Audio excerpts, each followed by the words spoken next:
Kenichi is a 40-year-old ordinary office worker in Japan. One day, while overworking as usual, he suddenly collapsed. Typically, this would be the moment when the protagonist gets transported to another world. But for Kenichi, he was lucky to survive and decided to quit his job to start enjoying a peaceful life growing vegetables and raising fish on his own farm. Everything was going smoothly until one day, while cooking, Kenichi suddenly disappeared and then appeared in the middle of a strange forest. Trying to search around, he only found a skeleton with a sword pierced through its chest, along with strange plants he had never known before. Being someone who had watched many isekai anime, he quickly realized that he might have been transported to another world. So Kenichi shouted the command to open the status window, and was surprised when it actually appeared. Checking the status panel, he discovered there was no health bar displayed at all. Instead, there was a large online shopping website that could help him conduct transactions like in his previous world. Additionally, there was an inventory panel that could store and process items placed into it. Kenichi tried throwing in a handful of weeds and discovered that the inventory could separate components like mud and soil from within the weeds. Next was testing the shopping feature, but his current account balance was a perfect zero, while a few blades of weeds couldn't be sold for even a penny. Worried about possibly starving to death, Kenichi noticed the armor and a shiny sword on the dry skeleton nearby, so he decided to borrow and sell them temporarily to buy necessities and some bread from the store. After eating his fill, Kenichi buried the skeleton as a gesture of thanks, then left the area on his newly purchased bicycle. He began to ride without a specific destination, hoping to find some inhabited area. However, by dusk, he still hadn't seen anyone, so Kenichi decided to stop and rest. Then the middle-aged man sat eating canned curry while thinking about the business of reselling items from the system store for profit. But just at that moment, a pack of fierce wolf monsters emerged and surrounded Kenichi. In a panic, he quickly opened the store and bought a bunch of fireworks, hoping the noise would drive them away. However, contrary to his expectations, this only startled the wolves momentarily. Kenichi continued searching and discovered a slingshot that could shoot powerful pellets. This seemed effective as its power was just enough to take down a few wolves, causing the rest to flee. With this opportunity, Kenichi hastily jumped on his bicycle and rode all night to get as far away from this monstrous place as possible. By the next morning, although exhausted, he still didn't know where he was, so he decided to buy a ladder to climb a tree and use binoculars to observe. Finally, luck came when Kenichi saw a large city wall along with roads with people walking in the distance. After crossing a vast field of reeds, he was nearly hit by a horse-drawn carriage. The driver, a kind young man named Fuzu, apologized and invited Kenichi onto the carriage to travel together to the city. On this ride, there was also a female musician traveling on tour. Fuzu commented that Kenichi's clothing looked very strange and asked why he was going to the city, to which he replied that he planned to do some business there. When they reached the city gate, the musician suddenly became inspired and played a folk song on her instrument while singing, delighting the listeners. Upon entering the city, Fuzu stopped and dropped Kenichi off in front of his own stall. Kenichi decided to give a bag of pepper to the kind young man as a thank you. However, Fuzu immediately warned him not to sell pepper in this city. The reason was that this place was controlled by a spice trading organization called Bakoba, and anyone who dared to compete with them would be dealt with immediately. Kenichi didn't realize that simple business could hide such danger. Nevertheless, Fuzu also offered to buy the bag of pepper from Kenichi as a private transaction. Initially, Kenichi refused to accept payment, but Fuzu insisted that a merchant never accepts anything for free. However, the amount paid surprised Kenichi because it was 100 times higher than the original purchase price on the online store. Afterward, Kenichi walked around the city until evening, then found an inn to stop and rest. Inside was a very enthusiastic female employee named Azalea who welcomed him. After learning he wanted to rent a room, Azalea cheerfully led him to the reception desk to complete the procedures. The room rate was 1 copper coin per day and required payment in advance. Kenichi paid, but when signing to confirm, he realized that although he could communicate, he couldn't write in this world's language. Noticing his unusual attire, Azalea asked if he was a foreigner. Kenichi explained that he wanted to come here to do business. Azalea informed him that the Merchants Guild would not register someone who couldn't read, write, and calculate. Kenichi also explained that he actually could read and write, just not in the language of this place, and he was quite confident about calculations.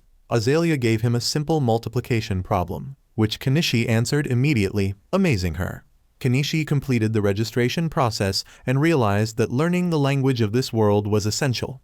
He asked Azalea to teach him, offering her some candy in return. Just after trying one piece, she was extremely excited because in the kingdom of Kaden, this was a rare luxury. So the girl began teaching Kenichi to read and write. He realized it had some similarities with the Japanese katakana alphabet along with a familiar decimal system. Thanks to this, Kenichi learned to read and write in just a few hours, astonishing Azalea. She believed he would become a successful merchant, and even said she should consider becoming Kenishi's lover. But the uncle didn't seem to care much because he thought he was old enough to be Azalea's father. To thank her, Kenichi drew her a portrait, making Azalea very happy because such things were only owned by nobles. At this point, the girl couldn't resist Kenishi's talents anymore, so she immediately threw him onto the bed. The next morning, Kenichi went to the Merchants Guild to register as a member. The receptionist gave him a set of paperwork to fill out and requested a registration fee of 1 silver coin, equivalent to 50,000 yen. Hearing this, Kenichi felt his wallet hurt, so he asked if he could pay in installments, which was fortunately accepted. After completing the procedures, he received a membership badge and was reminded to always carry it with him when doing business. Leaving the guild, Kenichi walked around the market to learn about the prices of goods. He noticed that handcrafted products were much more expensive than the prices from the online store, while food had more reasonable prices. During his survey, he also bought a bag of strange fruits to bring back as a gift for Azalea. The next day, Kenichi began building a stall to prepare for selling goods in town. Azalea again had the opportunity to be amazed by his carpentry skills and was very interested in the wooden clothespins he was using.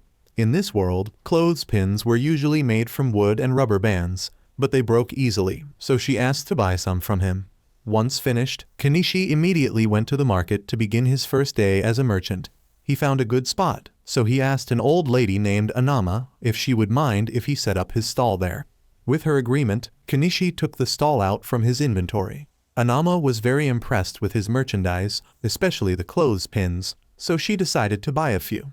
Although it was just the opening, Kenishi's stall became increasingly crowded with customers. The items, especially the clothespins, sold very well thanks to their superior durability.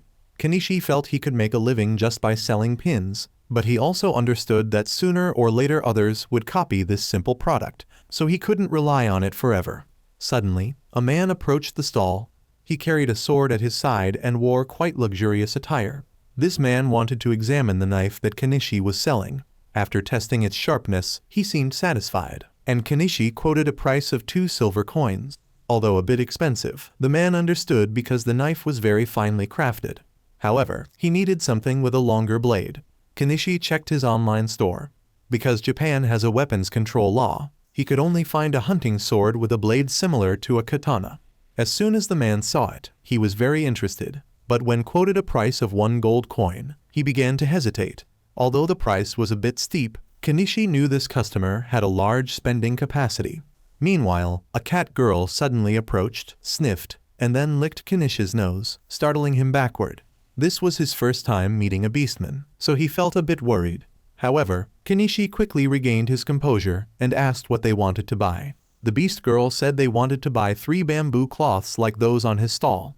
Initially, Kenichi didn't plan to sell them, but as a merchant, he decided to quote a price of 9 coins and said he would reduce 1 coin because they were buying in bulk. However, the beastmen weren't very good at calculations, so during the transaction, they suspected Kenichi was cheating them. But the sword-buying gentleman who was still standing nearby spoke up, explaining that Kenichi had calculated correctly. The beastman heard this and felt reassured enough to buy the goods, then left. Seeing that this stall owner seemed trustworthy, the wealthy gentleman also decided to pay 1 gold coin for the sword because of its excellent quality. By the end of the day, Kenichi had earned a considerable profit, so he decided to pay for 5 nights at the inn right away, partly to have more opportunity to flirt with the beautiful innkeeper. Meanwhile, at a very wealthy house in the city, a maid had brought the clothespins purchased from Kenichi to report to her master and asked if they could be used in the mansion. The lady not only agreed, but even thought about copying them for distribution through her family's trading company. In the afternoon, Kenichi was bathing by the well when he wished for a hot water bath, so he found a round tub in the online store. He just needed to pour water into it and place it over a fire to heat it up to fulfill his wish. If successful, Kenichi could even turn this idea into a business opportunity. However, he still wondered about how the online store worked, especially how packages were delivered here.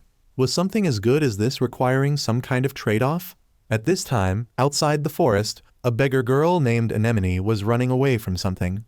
The girl looked very hungry, thirsty, tired, and was praying to God to let her have one truly fulfilling meal. The next day, Kenichi decided to add some jewelry products to his stall. Although these weren't particularly valuable items, they looked very beautiful and could potentially earn some profit. Just then, the maid who bought from him yesterday appeared again, saying she came to buy more clothes pins. He asked how many she needed and was quite surprised when this customer said she wanted 100 pieces. Although it was a large quantity, since she had brought enough money, the transaction was quickly completed. The girl also noticed the jewelry Kenichi had just displayed and asked if they were made from real diamonds. Kenichi said these jewelry pieces were all made from polished glass, but nevertheless, they still looked very beautiful. So she immediately asked him to keep one item she liked to buy later. Business continued as usual, but just as Kenichi was preparing to close, the Beastman group from yesterday returned to his shop. They looked quite serious, making him a bit worried. However, the cat girl approached and confirmed to the others that she definitely smelled spices from Kenichi. The Beastman group rejoiced and begged him to sell spices to them. But he hesitated because he had heard concerning things about the spice trading organization in this place. Old Lady Anama also said not to force a newcomer to risk his business for them, though he couldn't sell spices. On the other hand, he wouldn't be violating any rules if he just shared a meal. Therefore, Kenichi invited the whole group to eat with him, but they had to go to the edge of the forest to avoid attention. The Beastmen were overjoyed upon hearing this and immediately picked up both Kenichi and Anama, then ran off at once. Kenichi began preparing to cook, while old Lady Anama helped him chop some vegetables. However, when looking at the vegetables, she couldn't believe they were so fresh and juicy. Kenichi explained that he had imported them from another country and assured her that the flavor would be excellent. As for Miley's group, they were busy catching fish in a nearby river. When all ingredients were ready, Kenichi began processing the fish with spices, then put everything into a pot to cook. The result was a perfect meal that the Beastmen absolutely loved. This was the first time they had enjoyed such a delicious dish, so they were very grateful to Kenichi. However, this delicious meal made them crave alcohol, and Kenichi cheerfully saw no problem in letting them drink a little. He took out a bottle of alcohol and poured them a few glasses, while also requesting they not reveal this meal to anyone. That night, they drank together, then bathed in the river, and finally slept under the starry sky. It seemed Miley had begun to have feelings for Kenichi and even crawled into his blanket to sleep with him. The next morning, when Kenichi returned to the inn, Azalea seemed displeased because he had been out all night. Seeing the cat fur on his clothes, Azalea thought he had been doing more than just normal entertainment. While Kenichi was preparing to open his shop as usual, Rimura unexpectedly visited his store. Kenichi was initially distracted by her beauty, but then realized they had come to buy the necklace that the maid had inquired about yesterday. Rimula examined its craftsmanship and found it hard to believe it wasn't made from real diamonds. She asked Kenichi if he had any similar ones in stock, so he took out more necklaces for Rimula to see. Being extremely impressed with the product quality and that Kenichi possessed an inventory skill, she made an offer. Rimula introduced herself as the daughter of the owner of the Malo Trading Company and wanted to introduce him to her father. At first, Kenichi felt hesitant because he didn't want to get involved with important figures to avoid trouble. However, Anama reassured him that Mr. Malo was a reputable person in town and very kind, so there was no need to worry. So Kenichi agreed and was invited by Rimula to get on a horse-drawn carriage to meet her father. On the way, she showed him a copy of some clothespins. Although the wooden part was crafted quite easily, the metal clip part was too complex for craftsmen to copy. Kenichi also explained that it looked simple but required advanced technology to create. Upon arriving at the mansion, Kenichi couldn't help but be surprised by its vastness. Then he was led by Rimula to meet her father. He showed Mr. Malo some jewelry, and he was no less impressed than his daughter.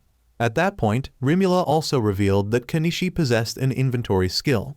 This interested Malo because he also had one himself. It was thanks to this skill that he had built his trading company to its current scale. He believed that if Kenichi knew how to use it, he could become very successful. Returning to the main subject of today's meeting, Malo wanted to cooperate with Kenichi to become his official supplier. Kenichi had already anticipated this proposal, but still wondered why Malo didn't simply buy cheaply from his store and resell for profit. Malo admitted he could do that, but it would be a non-transparent business tactic. If Kenichi discovered they were reselling his goods without permission, it would cause ill feelings. Moreover, direct agreements like this gave Malo an advantage over competitors. After explaining, he proposed splitting 50% of the retail profit from the products. Although he could have negotiated a better price, Kenichi immediately agreed because that was more than enough to earn a huge profit. So the two shook hands and officially signed a supply contract. The first products Kenichi provided brought in an amount equivalent to over 1 million yen.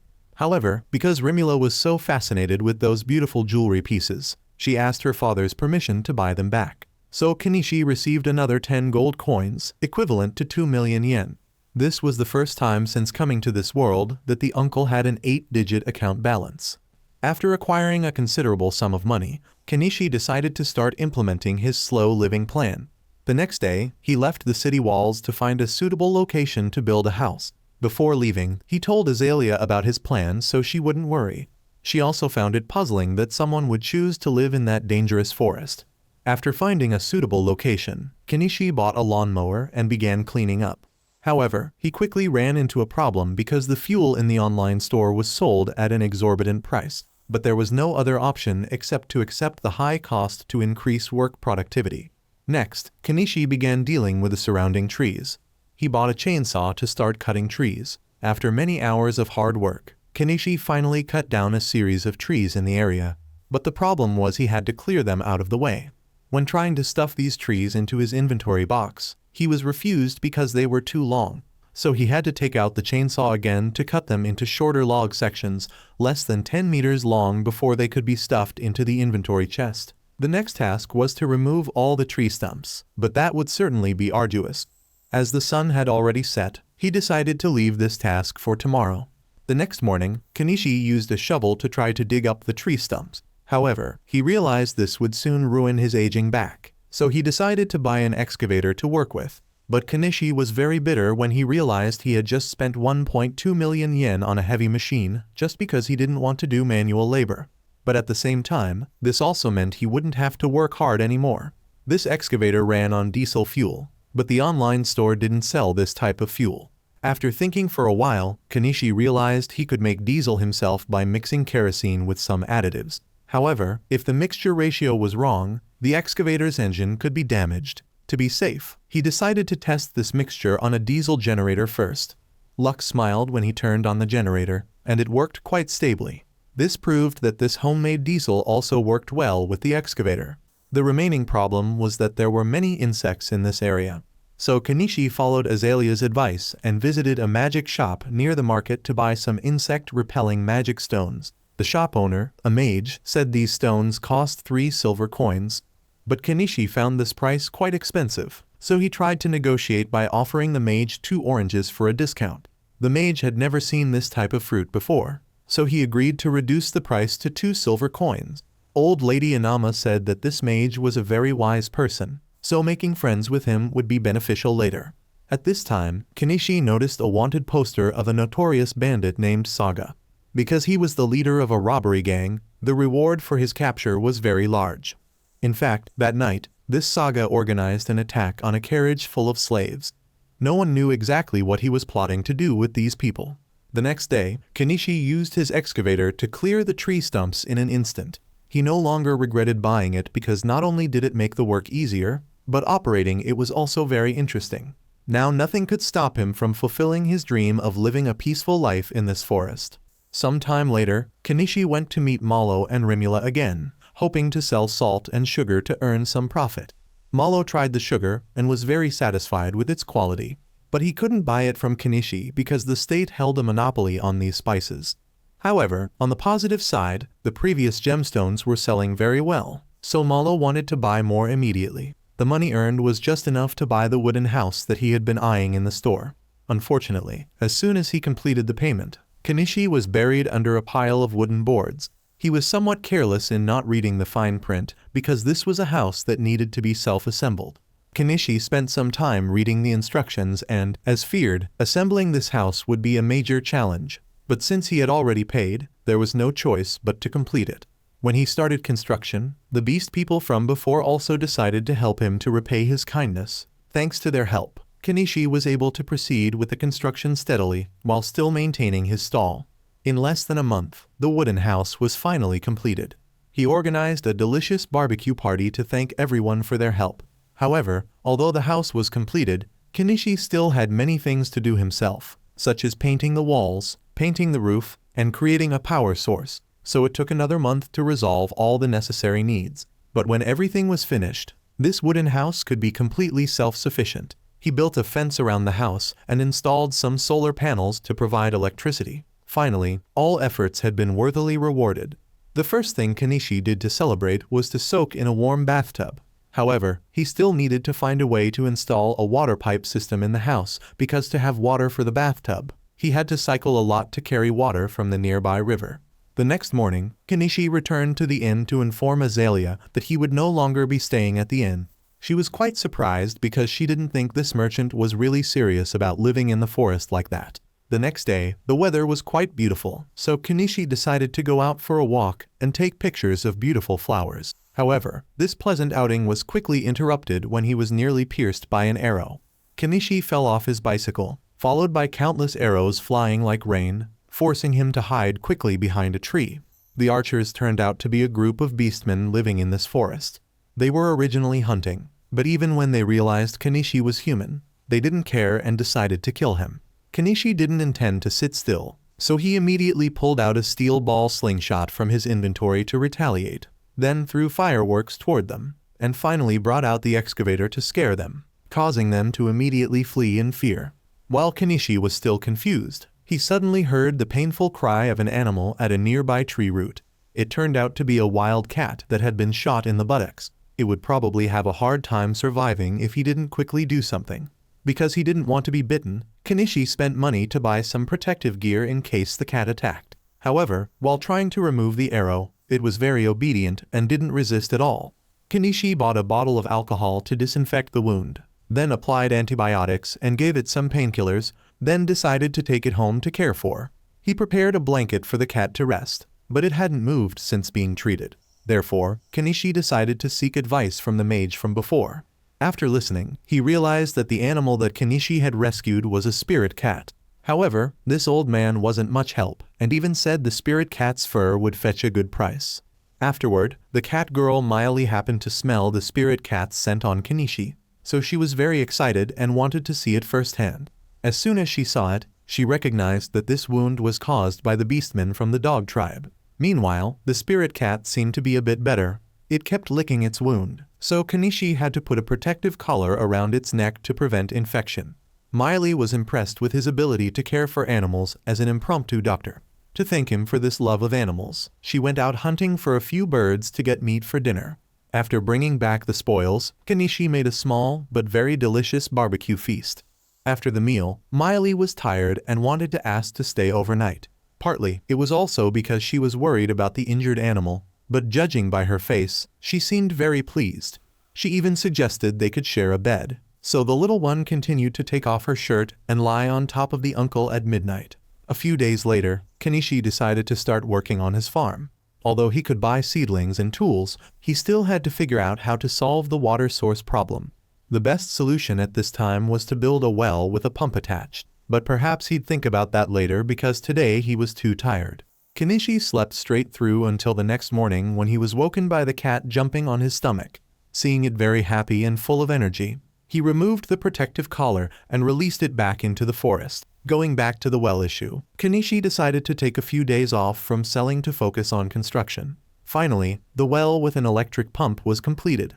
He was just about to take a bath to celebrate when, surprisingly, the merchant girl Rimula arrived.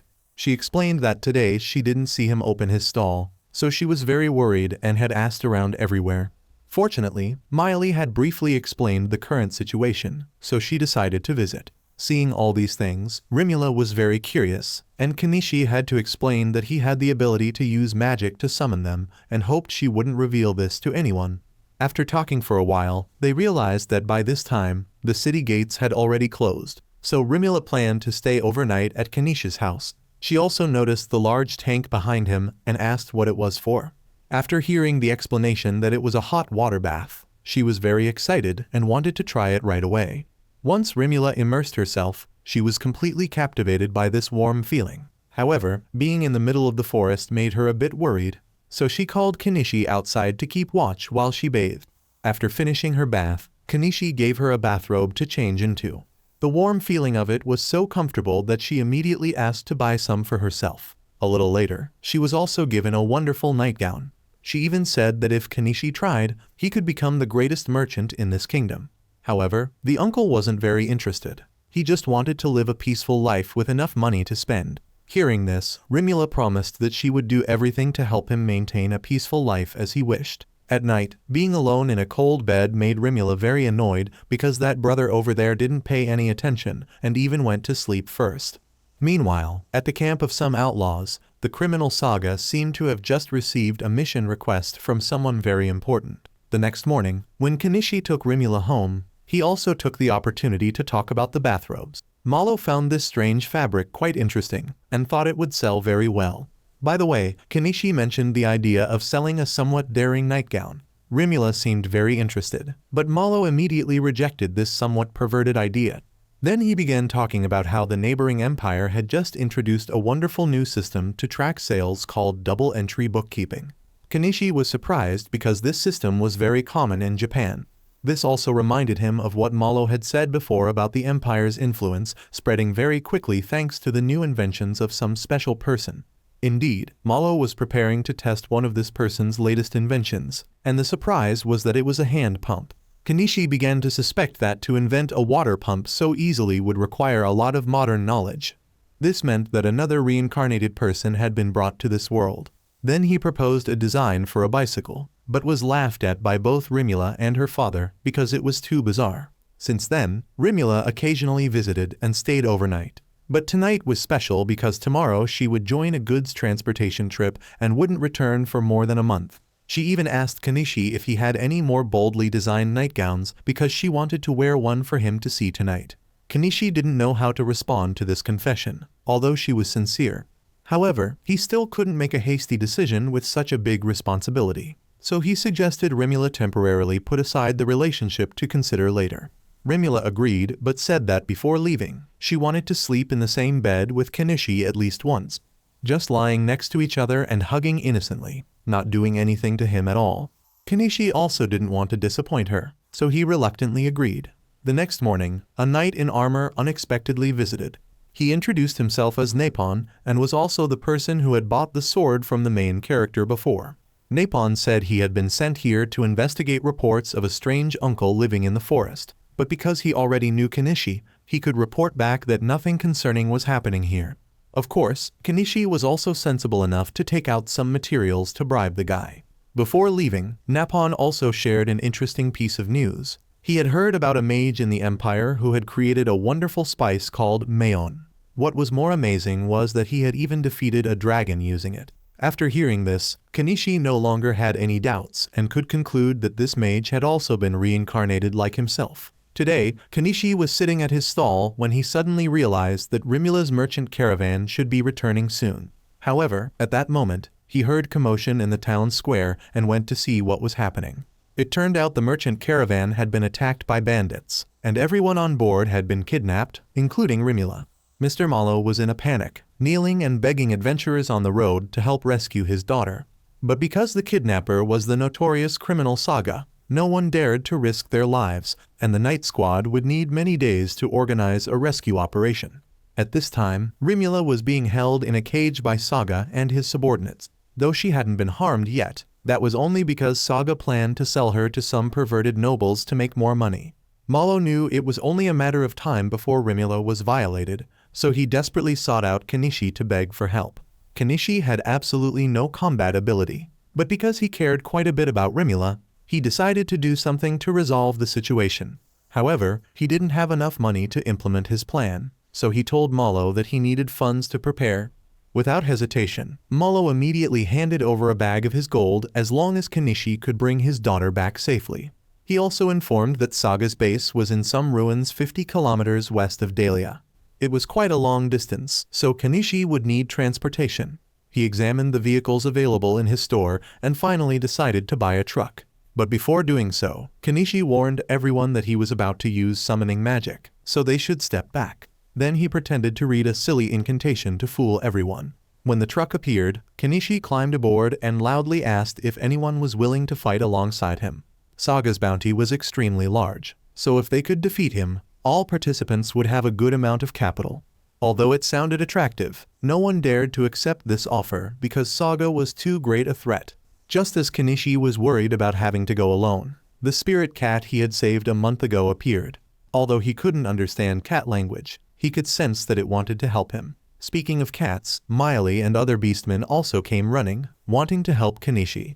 He was very happy to have teammates beside him, so he bought a super fancy bow for Miley, along with a spear and 2 super durable swords for the 3 cat men. Right at that moment, the knight Napon also stepped forward, offering to go along to support. Kenichi felt more at ease knowing that an experienced knight would accompany them, but was also curious why Napon happened to be passing by in full armor. He explained that he had just received a newly forged sword made from the special steel that Kenichi had given him, so all day he had been wandering around looking for an opportunity to use it. One more person who wanted to join was the old magic shop owner. Kenichi tried to persuade him to give up because it was too dangerous. However, the old man said that although he was old, his fire magic was still as powerful as in his youth. Kenichi acknowledged that he would be useful in battle, so he agreed to let him join. But right after that, Anama also said she wanted to go along, asserting that although she couldn't fight, she could provide moral support and cook for the group. She promised to run away if in danger, so Kenichi didn't need to worry about protecting her. Finally, he agreed to let Anama come along for moral support, but firmly refused when Malo also wanted to participate. Kenichi told him to just stay there and wait for news that his daughter had been safely rescued. Kenichi once again asked if anyone else was ready to join them, but others were too afraid of Saga, so they all backed away and gradually dispersed. Before setting off, Kenichi stopped by the Adventurers Guild to register and officially announced that he would be hunting for Saga's bounty. The group set off, but as soon as they left the city, those who had previously refused to participate began to mock him. They thought Kenichi was just taking advantage of this situation to run away with the money Malo had given him. At this time, in the ruins, the door to Rimula's cell was opened for a slave girl to bring in food. However, Rimula noticed this little sister was also hungry, so she gave her her own bread. The little girl was immensely grateful for Rimula's kindness and ate it ravenously. She took the opportunity to ask a few questions and learned that the little girl was also a prisoner here, so she asked if she wanted to escape together. The little girl, of course, very much wanted to leave this place, but thought it was impossible. However, Rimula firmly believed it was only a matter of time before someone came to rescue them. When they approached Saga's base, Kenichi decided to stop to eat and gather strength for the fight. After the meal, they gathered to discuss attack tactics. Kenichi proposed a simple plan for a quick attack and quick victory, which everyone agreed to. The group quickly climbed into the vehicle to prepare for departure, while Miley was sent ahead to scout the situation. Kenichi kept in contact with her using a walkie-talkie he had bought from the supermarket. But to avoid complicated explanations, he simply said it was a magical device that helped them talk from a distance. Now Miley was in position to perform her reconnaissance mission. Kenichi and the others also began moving toward the bandits' base, while Anama was left behind for safety because there was no guarantee they would win. Kenichi instructed her that if they didn't return within a day, she should run back and inform the Adventurers Guild. At midnight, according to what she had observed, most of the bandits were drunk after partying. This was the perfect time for a surprise attack. Before beginning, one of the beastmen gave Kenichi something that looked like a walnut. He explained it was a pill to help Kenichi not think too much about the fact he was about to kill people. However, as soon as Kenichi took a bite, he immediately fell into the most intense hallucination he had ever experienced in his life. In this dazed state, Kenichi sat in the driver's seat and drove like a madman through the forest. The bandits were still feasting very merrily. Suddenly, 2 guards spotted the truck's headlights approaching, but before they could react, both were immediately shot down by Miley. The next obstacle to overcome was the extremely sturdy entrance gate. The old mage began climbing onto the roof of the truck, then cast a terrifying explosive spell that blew away the entire gate area. Because the explosion was so loud, it alarmed all the bandits.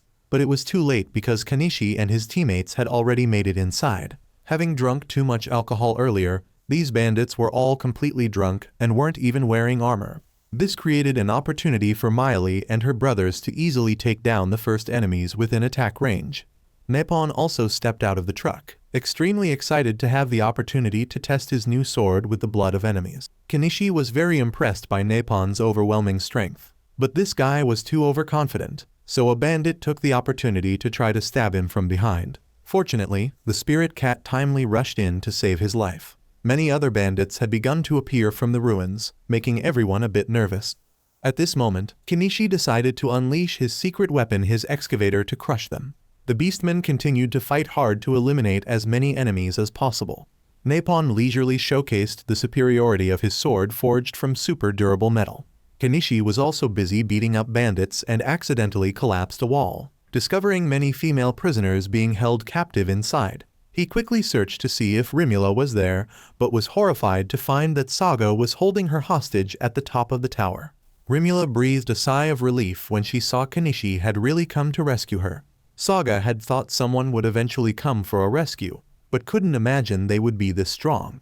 Although the current situation was extremely dire, Saga loudly ordered Kenichi and his teammates to immediately drop their weapons if they didn't want to see him violate Rimula right there. The group stood still, no one daring to act for fear of harming the hostage. However, taking advantage of Saga's carelessness, Kenichi quickly bought a laser pointer and signaled Miley to prepare to shoot as soon as she got the signal. Miley nodded in understanding, so Kenichi immediately shined the laser into Saga's eyes to temporarily blind him. As soon as he released his grip on Rimula due to pain, Miley immediately shot an arrow through his shoulder. Kenichi also quickly rushed up the stairs to bring Rimula to safety. But Saga had regained his vision and was preparing to counterattack. Fortunately, just before he could act, the slave girl used a shock magic to knock him down the stairs. When Saga's body hit the ground, his head was right in Miley's perfect line of sight, so she seized the opportunity to finish off the bandit with a lethal shot. Finally, the group achieved victory when they successfully rescued all the hostages. The first thing they did was send Nanji back to bring the good news to Anama. Then Kenichi put away all his vehicles and bought clothes for all the female prisoners. While everyone was bathing to clean themselves, Kenichi noticed that little young girl, so he also asked Rimula to help her bathe. By the way, he also gave her a pair of scissors to cut the little girl's hair. As soon as Rimula saw the scissors, she immediately asked Kenichi if he could sell her more because this would definitely become a super hot item.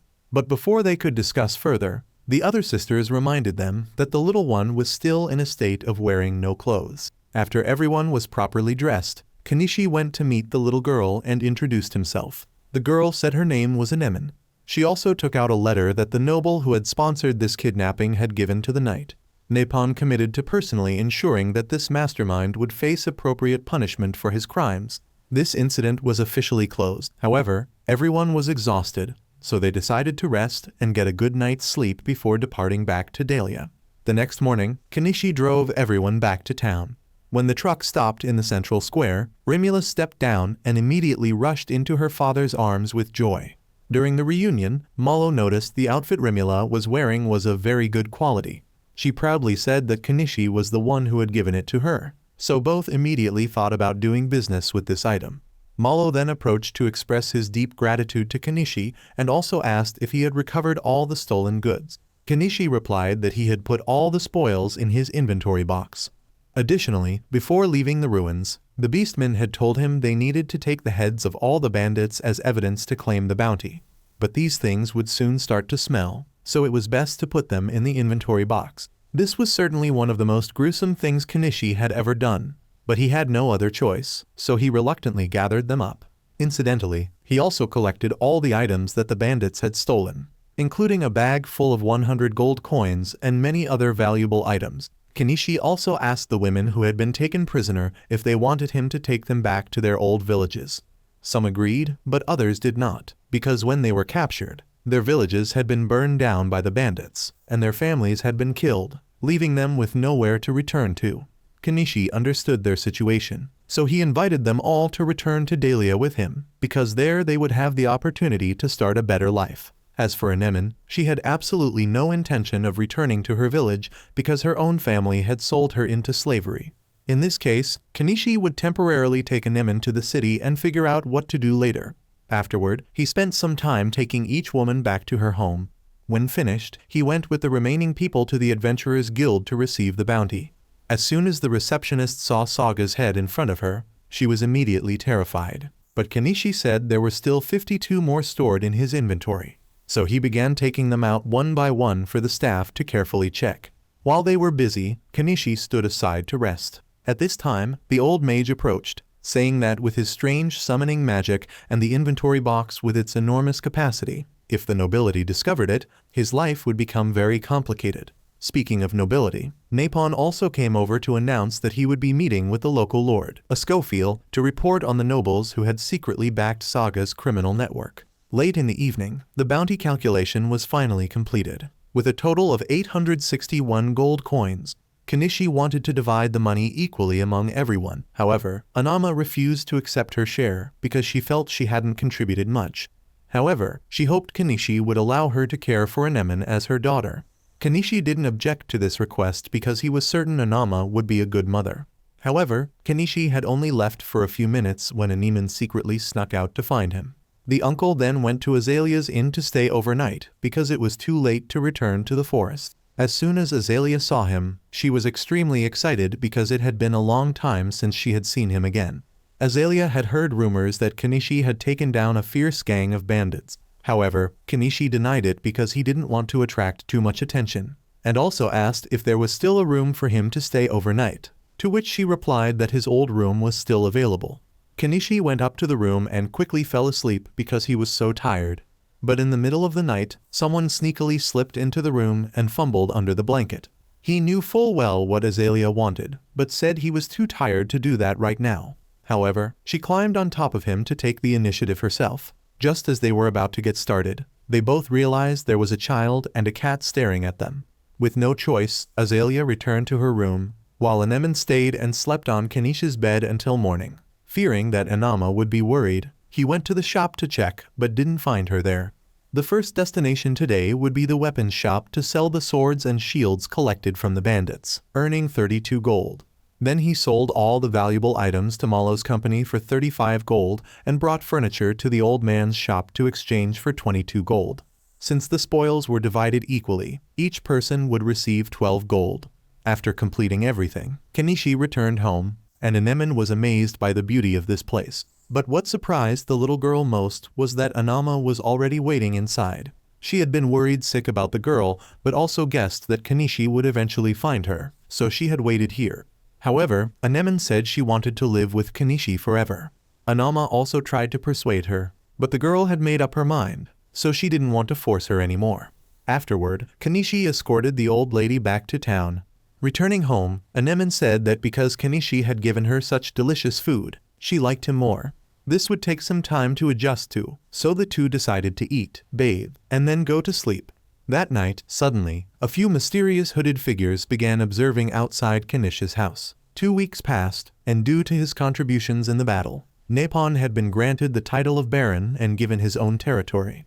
There were rumors that he was also looking for a wife. As for Mr. Malo and his daughter, they had materialized a product from Kenichi's bicycle design. They were very sorry for having laughed at him before and even offered to pay him 5 gold coins for this idea. Seeing the bicycle become widespread, Kenichi was very happy but suddenly felt uneasy, as if someone was watching him. He ignored that feeling and went to the guild to receive his bounty, then divided it equally among everyone and also sent some to Anama as a thank you, even though she had previously said she didn't want to accept it. As for the female prisoners from before, they had been taken in as maids by the Malo household, which seemed like a happy ending. Everything seemed to be going well when Kenichi suddenly had the feeling of being watched again. This time he was certain he wasn't imagining it because he had seen them. The situation seemed dangerous, so Kenichi tried to leave the area, but soon there were more hooded figures following him. Cornered, he had no choice but to run into an alley to escape.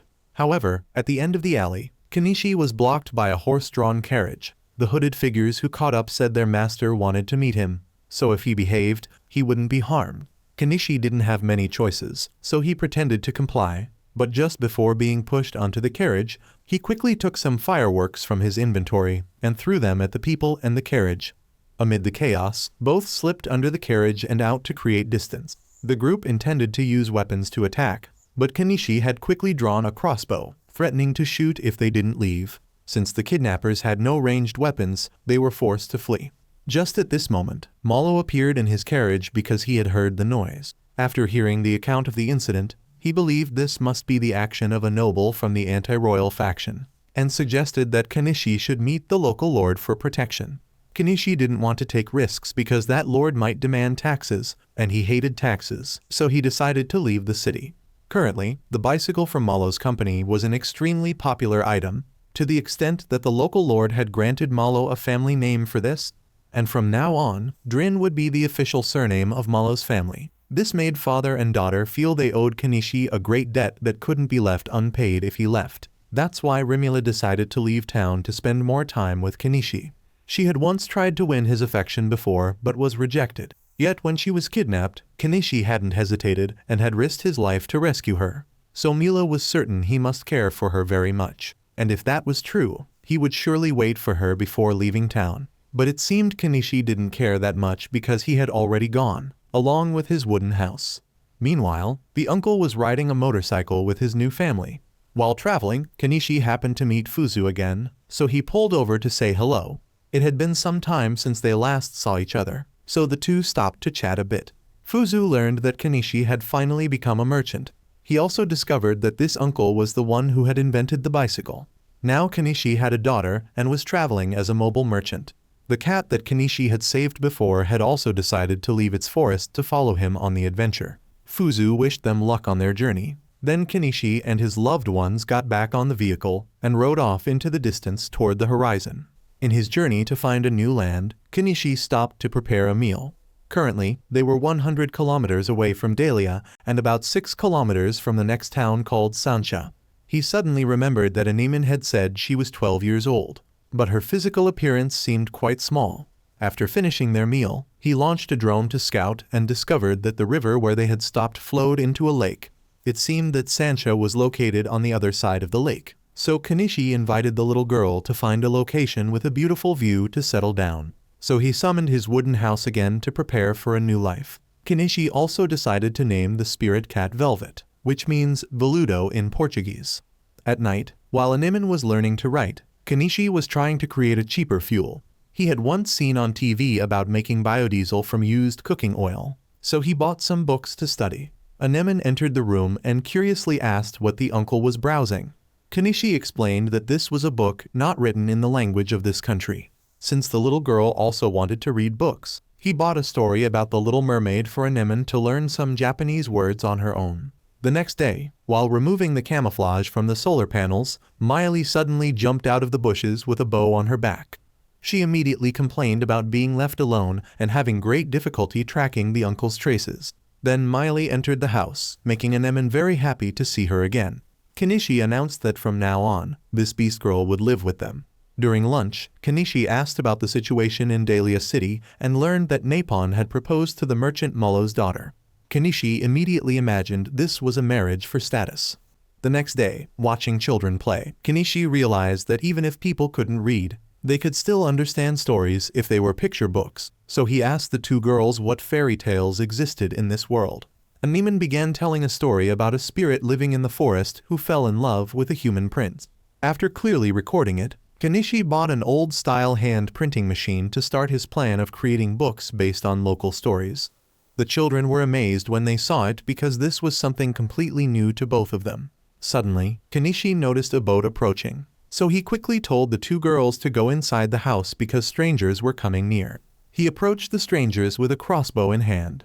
However, the man on the boat explained that they were residents of Sancha village located on the other side of the lake. The man said he had only come to check because he was worried that bandits might be hiding. Kenichi explained that he was a merchant who had trouble in the old town, so he had to leave. Just then, Velvet came over and rubbed against his master's leg, surprising the beastman who had come along. He also said that someone loved by a spirit cat like that couldn't be a bad person. Hearing this, the man believed him and introduced himself as Kyuten, and the beastman friend was Niaz. Kyuten said he had once worked for the Sancha kingdom, so he might have been overly cautious. Niaz saw the two girls inside the house and confirmed there was no problem here at all. Moving past that, Kyuten noticed the books that Kenichi produced and asked if they were for sale.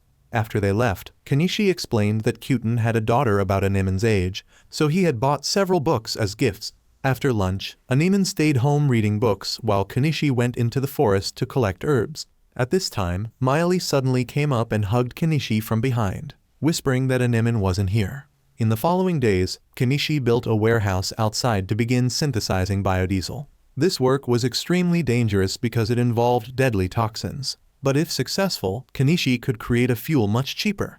After completing the fuel production, the uncle invited everyone to Sancha for a tour. Since Miley had been to this city many times before, she would take on the role of guide.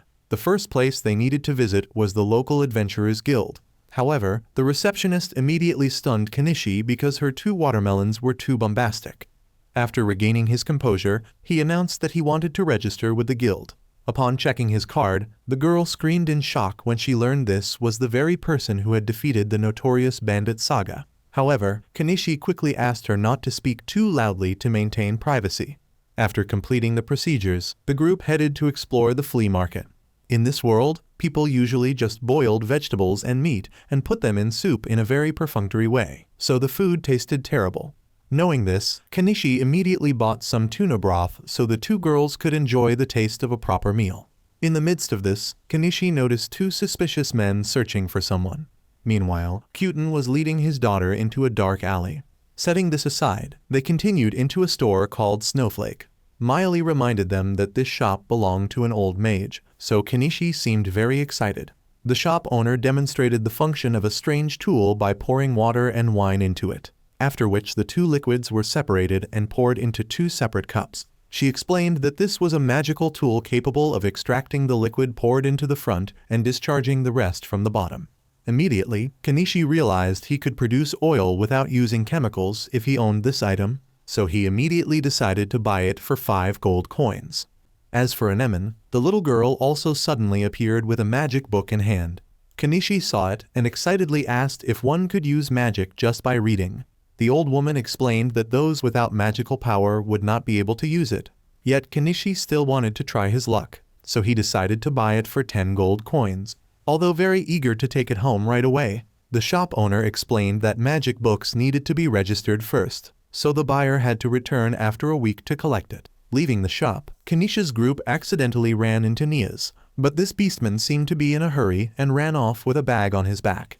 On the way home, they coincidentally heard a child scream.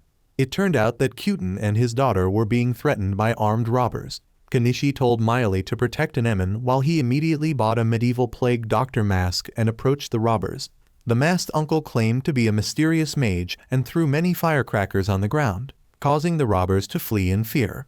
Right after that, Nias also appeared, explaining that he had fallen into a trap set by the villains and been separated from Kyuten and his daughter. He also related that when Kyuten was working for the kingdom, he had arrested many of their members, so they held a grudge. As for the 2 daughters, after getting acquainted, they very quickly became close. Despite many things happening, Kenichi was quite pleased to witness a new friendship blossoming. From that day on, Mary and Anemone frequently visited each other, playing and drawing together, and Kenichi also had the opportunity to get acquainted with the residents of Sancha village. But then one day, Kyuten suddenly rushed to Kenichi's house with a bag of money in hand. He was breathing heavily and said that was all his savings. Currently, his daughter Mary had a dangerously high fever, so he begged Kenichi for help.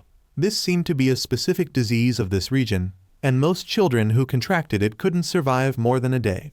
Hearing this, Anemone panicked and hugged her adoptive father tightly, while Miley suddenly remembered that the old mage in Sancha might have a healing spell. For now, he gave Kyuten a strip of fever-reducing medicine and returned all the money, telling him to go home first and he would take care of it. Kenichi then quickly climbed onto his motorcycle and rode through the night to the mage's place.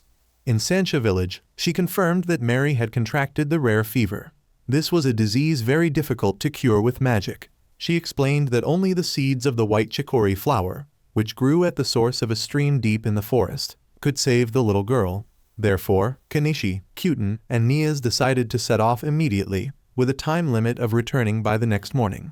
However, just as they left, the thugs from before had come to Kyuten's house and were silently lying in wait in the darkness, waiting for an opportunity to act. The three men began to venture deep into the forest to find the flower that the healer had mentioned.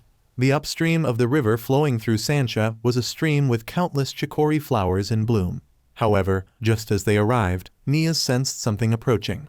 The group immediately raised their weapons, but it turned out to be just the cat Velvet who had secretly followed them. Kenichi then bought an inflatable boat to go out and search for the flower. He quickly found the flower as described and picked it for Kyuten.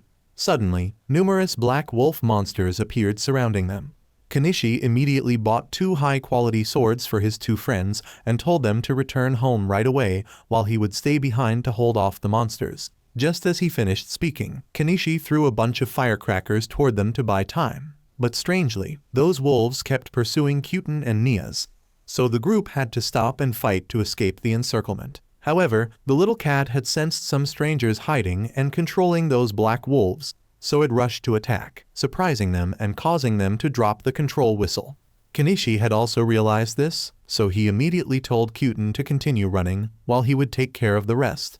The dog tribe beastmen hastily searched and found the whistle.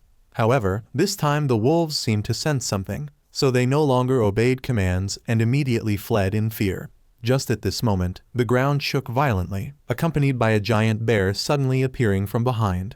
It raised its paw and slapped the dogman square in the face, sending him flying 80 meters. Kenichi also reacted very quickly, shooting an arrow straight into its eye, clearing the way for Velvet to jump onto the bear and scratch continuously. Next, Kenichi bought a bunch of firecrackers and threw them straight into the mouth of that bear monster. Seeing this shiny thing, it thought it was a toy and clamped it tightly in its mouth, unexpectedly causing the firecracker string to explode continuously, stunning it and making it lose consciousness. Kenichi didn't expect it to be so easy, so he calmly summoned the excavator to send the bear to meet its maker. Afterward, he stored its carcass in his inventory and proceeded to the injured dog tribe beastman with a scrutinizing gaze. Next, Kenichi returned to check on Mary's condition and was profusely thanked. Then Kenichi asked Kyuten to come outside for a private conversation.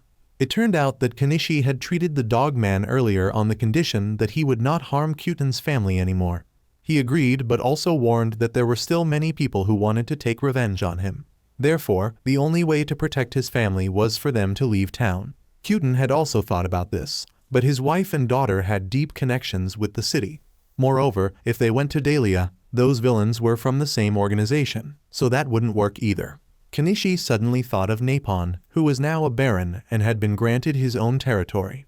If Kyuten agreed, he would write a letter of introduction for him. Hearing this, the friend felt this was a good opportunity, so he asked for some time to go back and discuss it with his family. The next morning, Miley screamed because she wasn't included in last night's mission. Kenichi explained that he needed her to stay and protect Anemone for things to go smoothly.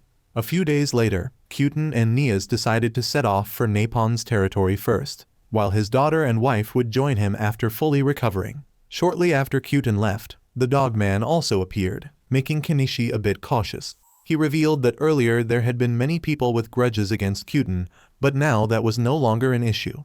His hands were covered in blood, and he also said he could no longer stay in Sancha, then silently left. Kenichi took the opportunity to bring the bear carcass to the butcher at the guild, amazing people there because he could defeat such a huge monster.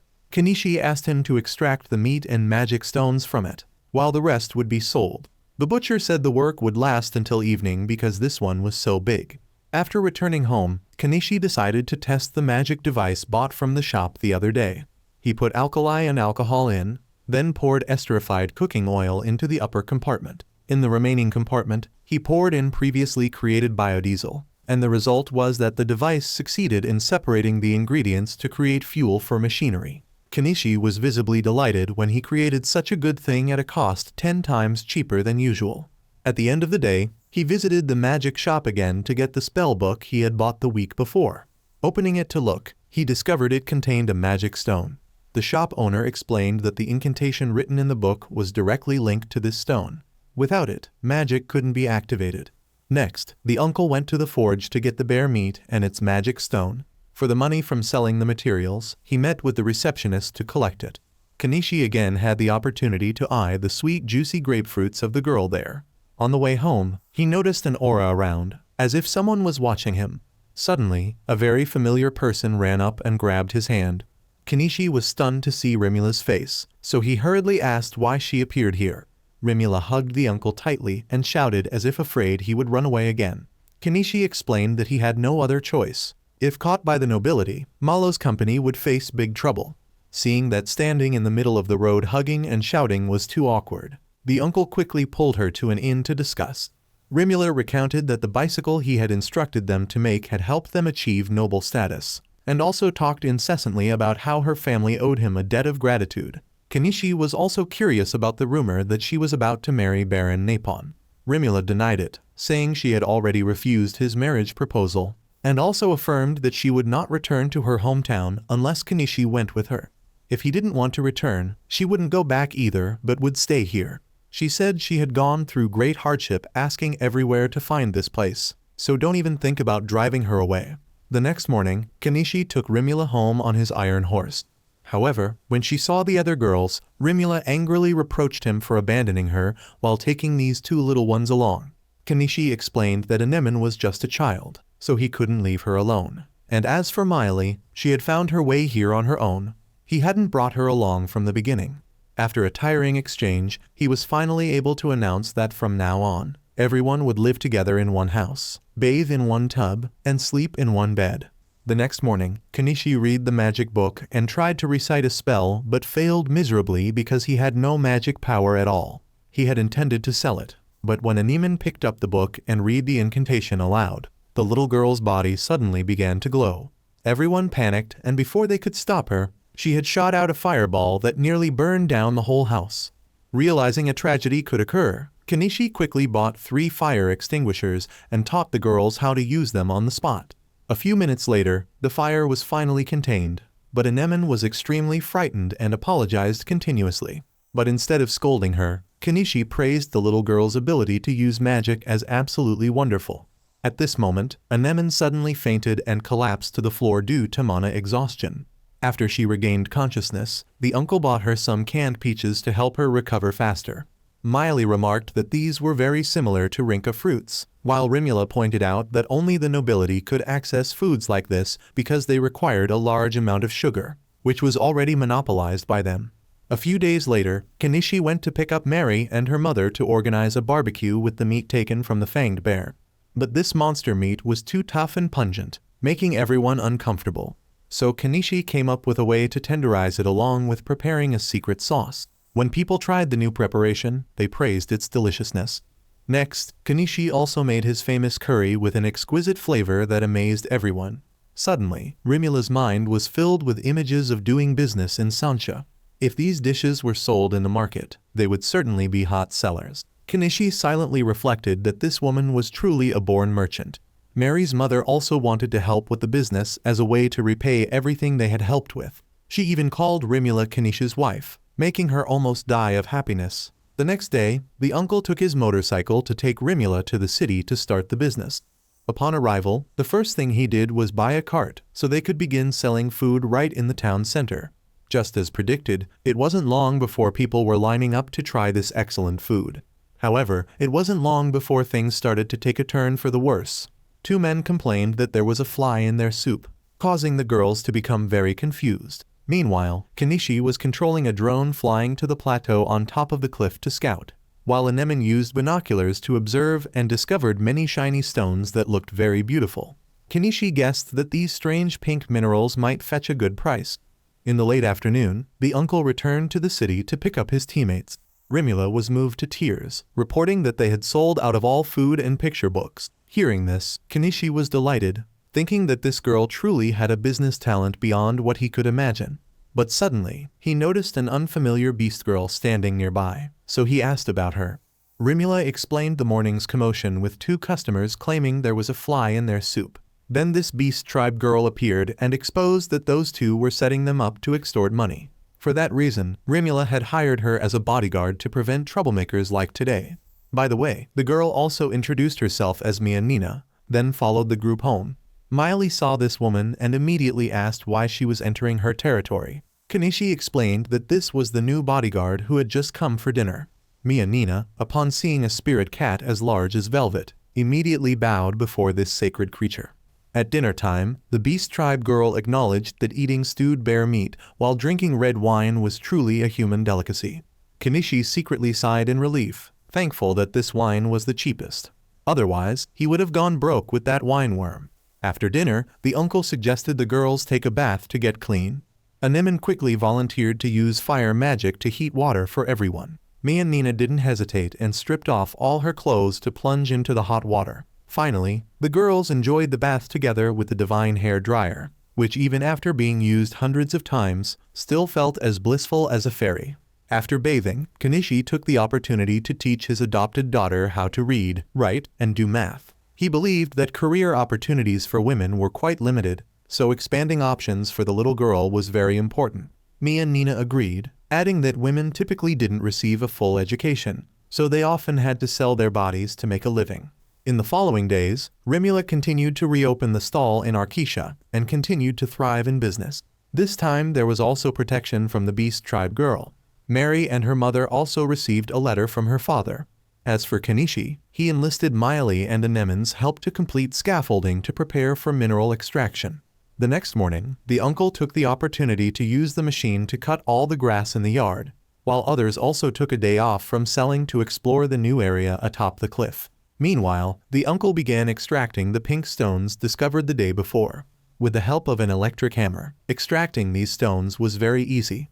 This mineral was called wall rose stone, and a normal-sized piece was worth about 200,000 yen.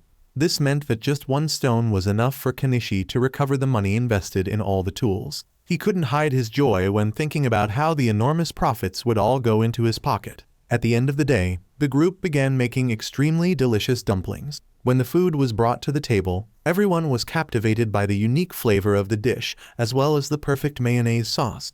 Mia and Nina also remarked that this mayonnaise was created through the magic of a mage in the Empire. Kenichi immediately realized this was the person Mr. Mullo had mentioned before. Rimula also took the opportunity to wheedle the recipe for this divine sauce. By the way, she also revealed she wanted to hire more staff to expand the business. That night, Kenichi gathered the girls to demonstrate his superior grilling skills.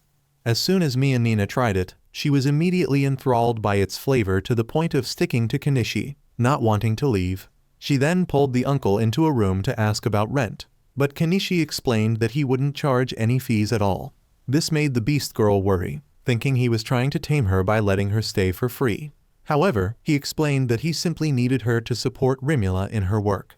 After saying this, he was about to leave when Mia and Nina suddenly hugged him from behind, asking if he really intended to enter a girl's room and leave without any socializing. Miley, who had been lurking outside all this time, immediately rushed into the room with an indignant look because this woman dared to seduce her male. So both of them wagged their provocative behinds for the uncle to choose. It was utterly speechless. 1 month later, Rimula's stall had expanded to the point of having to hire more staff and was renamed Corolla.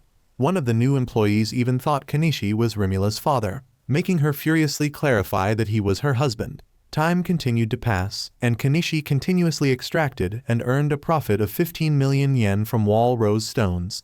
Little Anemone began learning to collect herbs from the forest on top of the cliff. Meanwhile, the two beast girls were quite compatible in hunting and gathering. Rimula had rented another warehouse to process food and began earning a profit of about 200,000 yen per day. With this rate of development, she had opened 2 more branches and raised the profit expectation to 200 million yen in a year.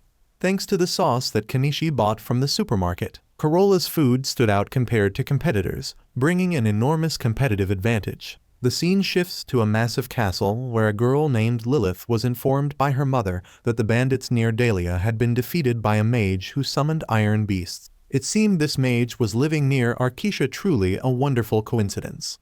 A blonde girl named Kana, who was also the wife of Viscount Yatori, was chatting with Rimula and seemed impressed with what both Malo's company and she herself had achieved with her restaurant chain in the city.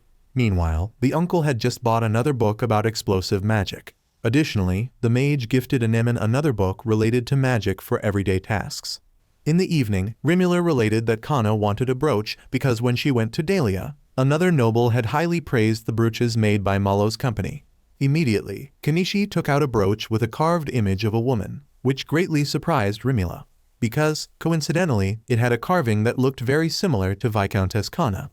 Kenichi suggested Rimula say this was an item made specifically for her, which could earn more profit.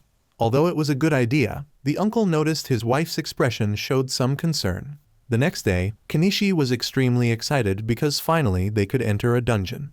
Anemone also wanted to go but was warned that this wasn't a game. However, the little girl reminded him that her dream was to always accompany her uncle on adventures, so she was finally accepted. When they arrived, they were amazed by the beauty of this area and quickly discovered many natural crystals. Kenichi didn't miss the opportunity and immediately began extracting to earn a good amount of money. The problem was that the drill made too much noise, so Kenichi asked everyone to step back a bit. However, Miley suddenly warned that something was approaching. And indeed, it was a cave spider. The uncle was quite frightened but also calmed himself to deal with it. The only weakness of this spider was its eyes, so Kenichi asked Anemone to use magic to attack there.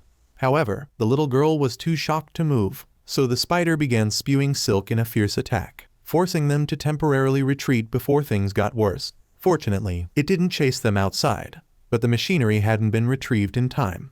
By evening, Nina was angry when she learned that little Miley had devised this plan to prevent her from coming along.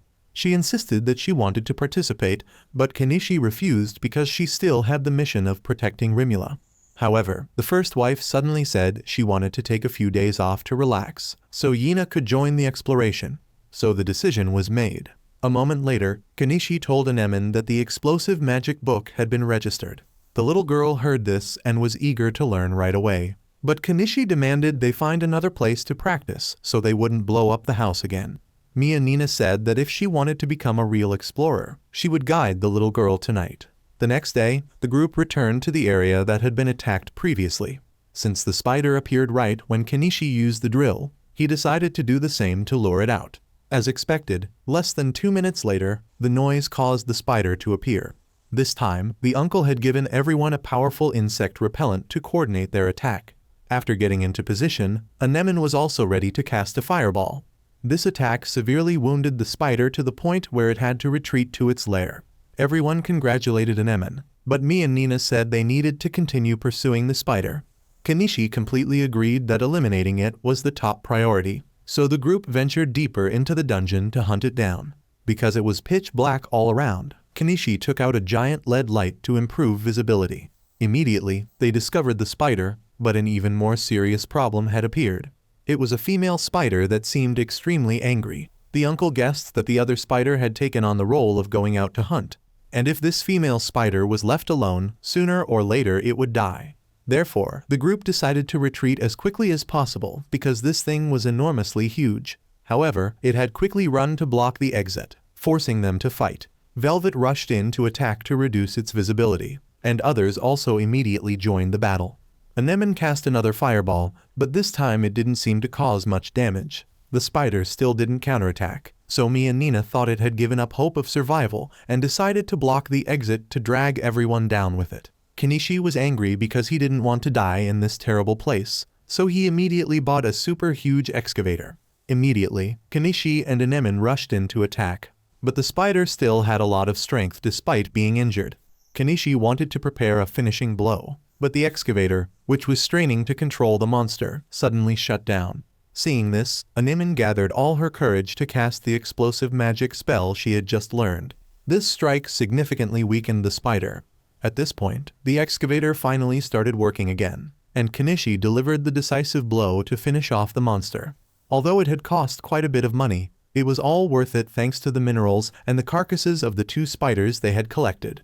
Anemone also mentioned this was her first time experimenting with explosive magic, unexpectedly succeeding. A while later, when they got home, everyone was shocked to learn that Kenichi intended to try eating the spider eggs. For him, this was an extremely rare ingredient, so he would definitely make full use of it. Even the cat girls felt disgusted, not thinking anyone would eat this. Finally, the dish was completed, making Anemone extremely delighted as she ate heartily. The other women summoned all their courage to taste it, and had to admit it was indeed delicious. Rimula even realized the flavor was somewhat similar to cheese, which greatly surprised Kenichi because he didn't know this place had that. The wife explained that actually, in some areas, cheese was produced, but it was a very expensive ingredient. Kenichi expressed surprise, saying that cheese was actually very easy to make. Rimula was stunned and immediately asked if it was really that easy. Then please show her how to make it. After presenting the finished product, the girls couldn't be more excited about its flavor. Mia and Nina even began to wonder if the uncle might be a deity or something similar. Daughter Animan firmly declared that Kenichi was definitely a god, because when she was a slave, the little girl prayed every day for delicious food. Now Kenichi understood the real reason Animan followed him was just for the food. Rimula suddenly confessed that she wanted to teach the Viscount's wife how to make cheese. Kenichi didn't want to get too involved with the nobility. Actually, Rimula's restaurants were being harassed by the Spice Association, with the reason being that the restaurants had produced their own spices without going through them. Therefore, Rimula wanted to use the power of the nobility as allies to drive away those thugs, although the uncle and everyone else said they could support using their own strength to suppress them. Rimula explained that among merchants, there were their own battles. Therefore, she wanted to approach the nobility first because it could bring more benefits. The uncle understood the issue, so he allowed his wife to act in what was considered the best way. But he also required her to let him know if she needed help. The greedy merchant behind all this was Togolo. He had just received a letter from the Viscount warning that anyone who harassed Rimula's restaurant would be punished. Togolo found this troublesome, but he wasn't too surprised because, after all, she was Molo's daughter. Nevertheless, he believed everything was just a matter of time. Thanks to that letter, Rimula's restaurants could continue to operate in peace. However, the uncle was extremely surprised to see Kana had personally come to his house. She already knew about Kenichi and asked if he was really the person who had defeated the bandit leader Saga. Though he denied it, she said she had investigated thoroughly and knew the truth. Then Kana suddenly bowed her head, leaving Kenichi dumbfounded with a feeling that something terrible was about to happen. Kana's family had been assigned the task of building a water canal in the kingdom, but progress was being delayed. The remaining section of the canal was 15 kilometers long, and if not completed within a month, she would lose funding and possibly even lose her land. Therefore, Kana came to beg Kenichi for help, saying she was willing to pay any price, even her own body. However, Kenichi bluntly refused because he wasn't interested in married women. Kana was a bit disappointed and then said she could give him an advanced defensive magic book. Kenichi didn't know what this magic was, but Kana explained it was an extremely powerful magic that could stop a dragon's attack. It sounded cool, so Kenichi agreed because it could help him protect Anemone. Before starting construction, Kenichi needed funds, so he asked Kana to give him any unused furniture. After appraising them, he exchanged them for money from the system, and earned about 120 million yen. Then everyone got into the vehicle to move to the construction site. On the way, Kana propositioned Kenichi again, but was still firmly rejected. At the construction site, Kenichi happened to meet Miley's three kind brothers again. He wondered why they were working as laborers here when they had received a large sum of money from defeating Saga. The beastman explained the simple reason was that they had spent it all on debauchery. Unexpectedly, Mia Nina appeared, causing the three brothers to fall for her beauty. Kana introduced Kenichi to the project supervisors, saying he was a mage, but Kenichi immediately denied it, saying he was just a merchant. Nevertheless, the supervisors weren't very happy. Afterward, they showed Kana the equipment purchase invoice for review. Rimula glanced at it and was immediately surprised by the numbers. She was certain these supervisors were trying to rip off Kana. The fat man argued that he needed to make a profit from this deal. He threatened Kana, saying who else could supply over 1,000 axes immediately. Rimula simply turned to Kenichi and asked if he could buy that number of axes right away. Kenichi said no problem and took one out for Kana to check. She confirmed it was completely suitable, but was curious about how much Kenichi would charge. Rimula smiled and said Kana only needed to pay 1 silver coin for each. This ridiculously cheap price made the lusty lady unable to believe it. Kenichi simply explained to just consider this a friendly price between friends. The fat man was angry about being cut out of the deal, so he reminded Kana that he represented the Togolo Trading Company. Kenichi recalled that this name was the person behind the troubles at Rimula's restaurant. He was so powerful that even the Lord had to rely on him. But for now, they ignored him to quickly get to work. Kenichi poured out 3 huge barrels of fuel for the excavator to operate. Thanks to Kenichi's machinery, tasks that would typically take hours to complete now only took minutes. After a long day of work, Kenichi had prepared a meal for everyone to enjoy. Kana was very surprised that this guy could cook such wonderful dishes even while in the forest. A moment later, Kenichi noticed many workers staring at their food. Almost all workers at the construction site were suffering from hunger because the nearby restaurant had sky-high prices. Seeing this, Rimula came up with an idea and asked Kanish's permission to use his cooking recipes to sell food to all the workers here. Of course, she would still charge a fee, but the price would be reasonable so all of them could afford it. That evening, Kanishi invited Kana to use the bathroom to clean her body after a tiring day. Just as he was about to leave, she suddenly grabbed his hand and asked him to help unfasten her dress. Kana admired his faithfulness because her family was completely the opposite. They didn't even consider her a real person. After saying this, the lady tried to seduce him once more, but the uncle hurriedly ran outside. Otherwise, he wouldn't be able to resist. The next morning, Kanishi woke up early and saw Kana diligently distributing food to the workers. For a moment, he thought she looked quite beautiful. But immediately, all the girls around him pressed close because they could guess what the uncle was thinking. Kanishi quickly explained that he would never do anything with a married woman, while Kana said she was always ready to open her heart to the uncle. A few minutes later, the fat men returned to the construction site to criticize Rimula for selling food there. She also frankly replied that she was just competing fairly, and so they had to grit their teeth and adjust their prices to be more reasonable. After cutting down trees, Kanishi drove the excavator to collect wood and clean up debris into storage. By evening, the problem of insufficient water for everyone arose. Although Kanishi could buy water from the store, the cost would be very expensive, so he decided to negotiate with the beast tribe to find a solution.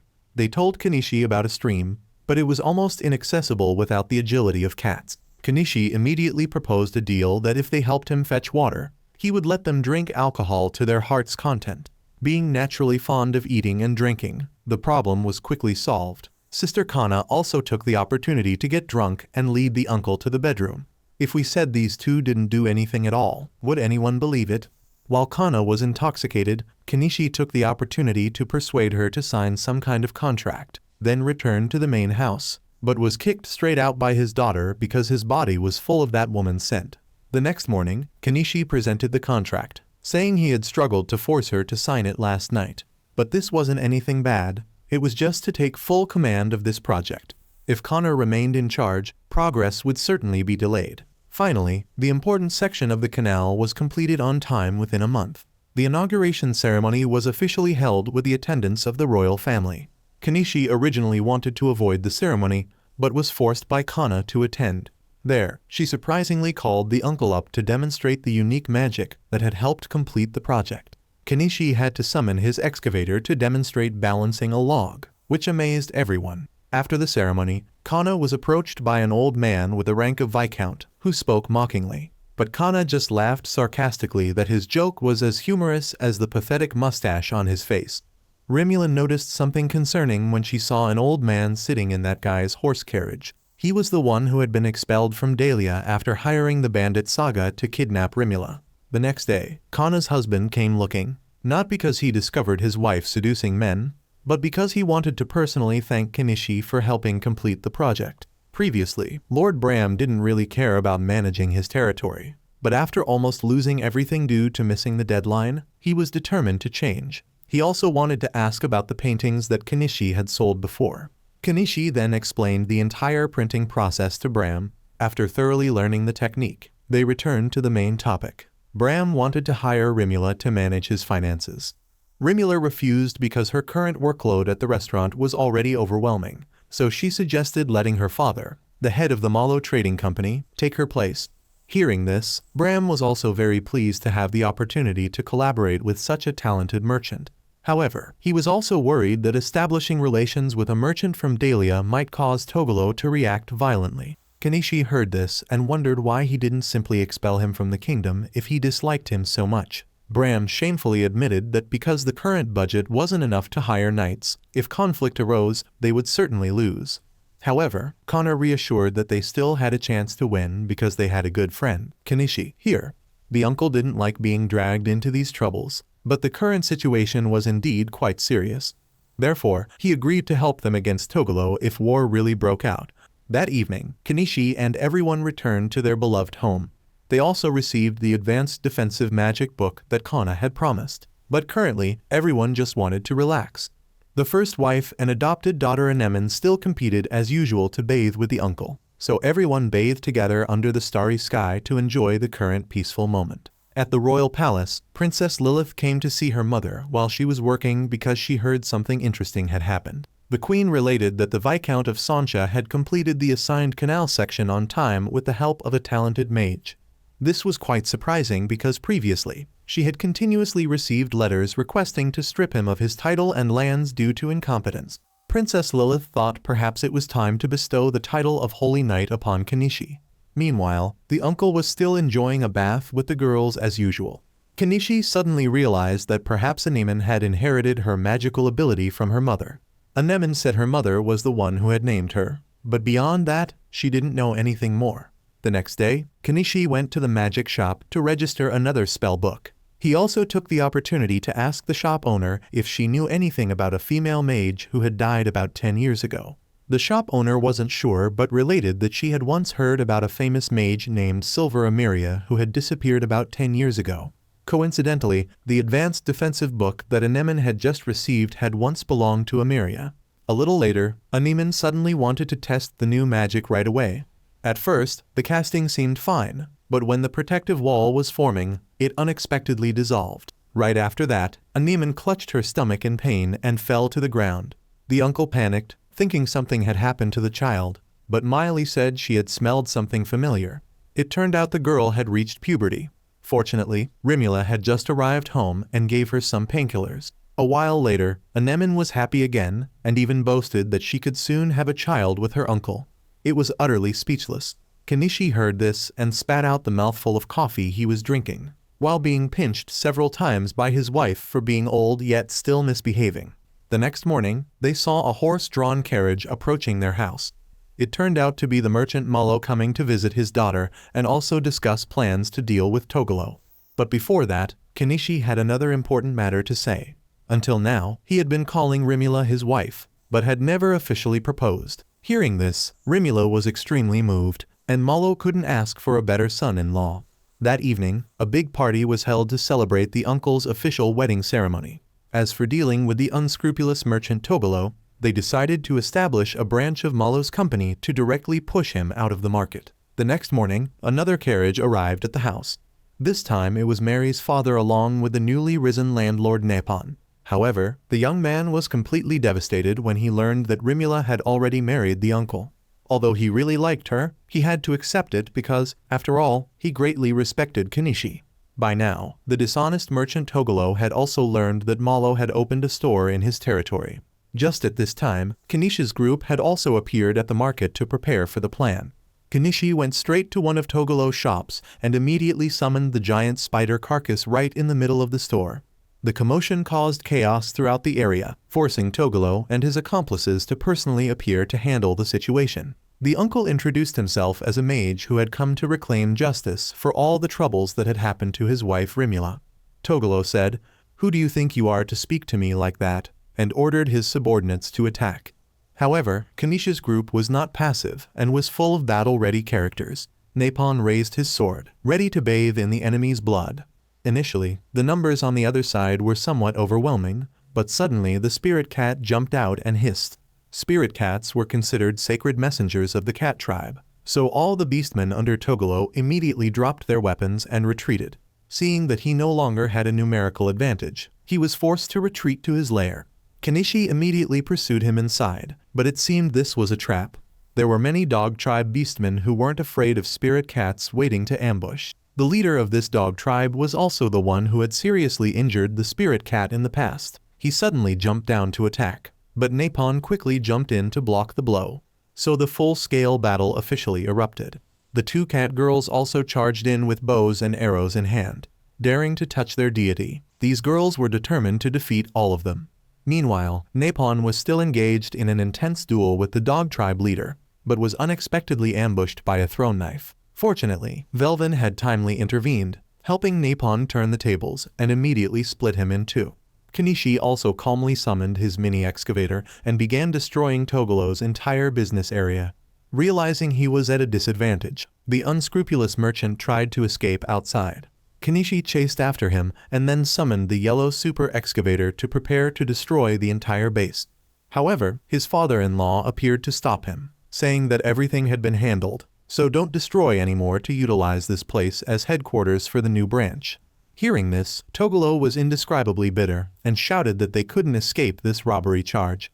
But the uncle said that Togolo's soldiers were the ones who drew weapons first, and coincidentally, today he was escorting the Viscount and his wife, meaning attacking him could also be seen as a plot to assassinate nobility.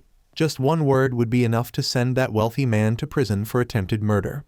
However, the Viscount also gave him a way out, telling him to quickly pack up and leave his territory, and he would be given a path to survival. With no choice, the villain had to admit defeat and prepare to pack up his belongings and family to leave. But before that, Togolo didn't forget to leave a warning. Kenichi still had many enemies out there, including the one who had hired someone to kidnap Rimula. Beware, because this wouldn't be the last time they heard the name Togolo. Just at this moment, a horse-drawn carriage arrived carrying a letter from the royal palace. The content of the letter was an order summoning Kenichi to the capital immediately to meet the king. Because this was a command, they had no right to refuse.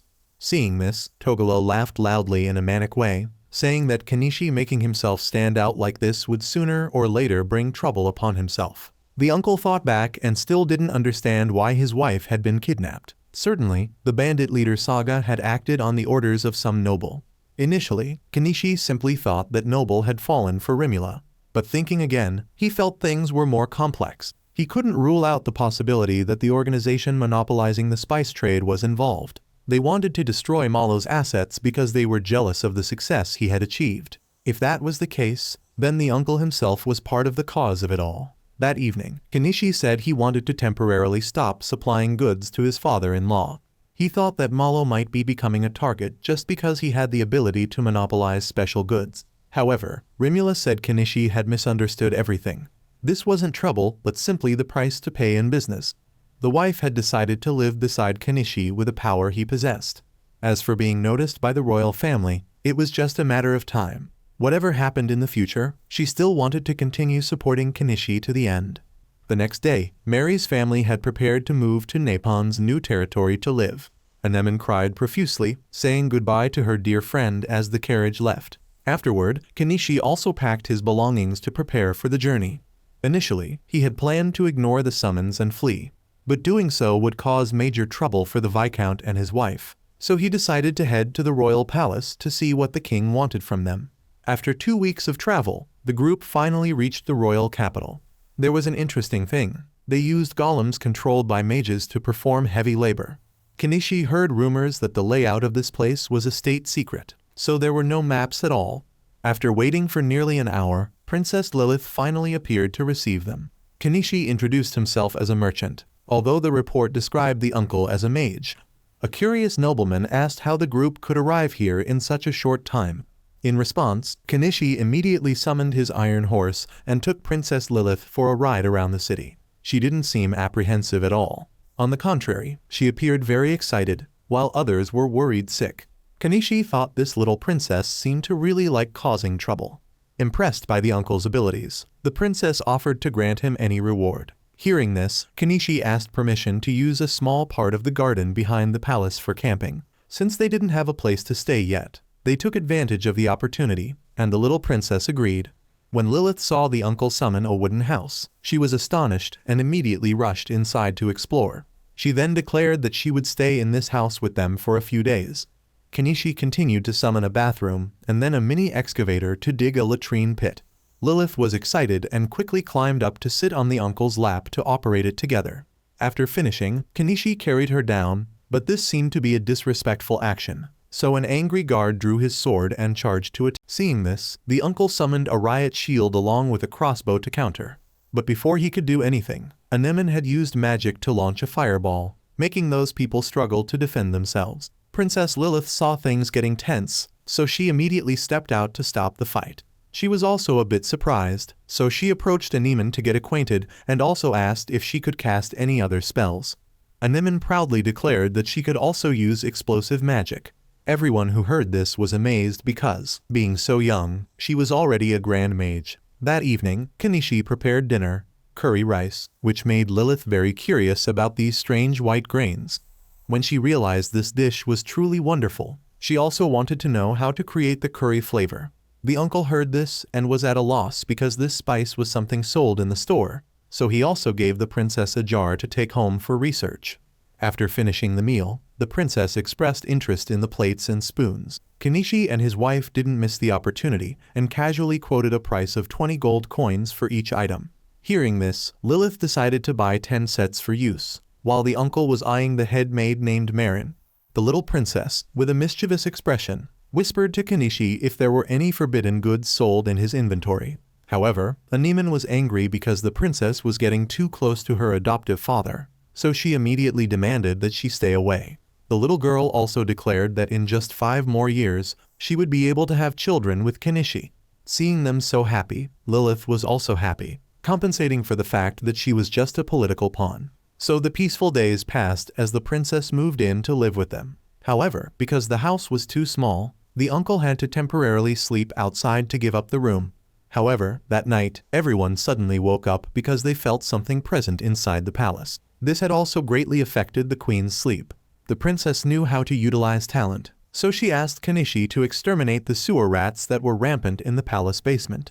Thanks to a large amount of rat poison from the store, several hundred were eliminated. Elsewhere, wife Rimula had organized an auction among the vassals to sell parts of the giant spider.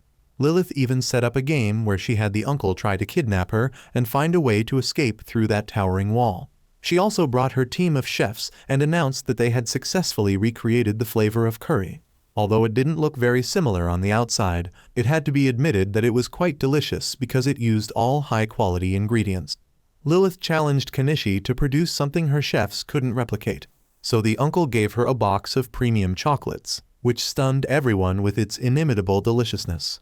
The next morning, Lilith said that her mother had also become infatuated with these sweet treats, so the uncle immediately summoned another box to give to her. This little princess, although only the child of a deceased concubine, was extremely cherished because she was an only child. By the afternoon, the group again sensed the strange thing from before reappearing. The princess revealed that countless people had died to protect the royal family's rule, so it wasn't strange that the palace seemed to be haunted. Because the maids also pleaded so much, Lilith had to ask Kenichi to act as an exorcist. The uncle explained that only the Beast Tribe girls and the spirit cat could sense souls, so he requested permission to bring them into the palace. Kenichi bought a backpack sprayer containing a mixture of holy water mixed with alcohol and purifying salt, combining the mystical powers of both East and West, which should be effective. Indeed, the feline senses detected the presence of a ghost in a corner of the wall. Kenichi quickly sprayed holy water in that area, causing the restless spirits to dissipate immediately. After that, they moved to the servant-changing area. Although the uncle appreciated the wonderful scent of women in this place, he didn't forget his mission. After going around everywhere, their final stop was the queen's room. Kenichi felt a bit uncomfortable entering here. However, the princess said that her mother had been having frequent nightmares. The spirit cat noticed a strange vase, so it told its master to spray holy water on it. But the ghost still didn't disappear. Realizing this was the source of the problem, he told the princess to throw it away, and everything would be solved. To reward the ghost hunting feat, Lilith decided to allow the father and daughter access to the royal library for a day. This place was indeed an invaluable treasure, so the uncle couldn't possibly pass it up. Kenichi immediately bought a complete scanner set to copy all the precious books in there. Although he felt a bit guilty, it didn't matter since pirating was just for his daughter's use, not anyone else. Additionally, the princess had another surprise for Kenichi. She knew his taste from their first meeting, so she decided to gift him an experience with Marin, and even said to use her thoroughly. The uncle hesitated a bit, but because of that figure, he made Marin cry out for help desperately all night long.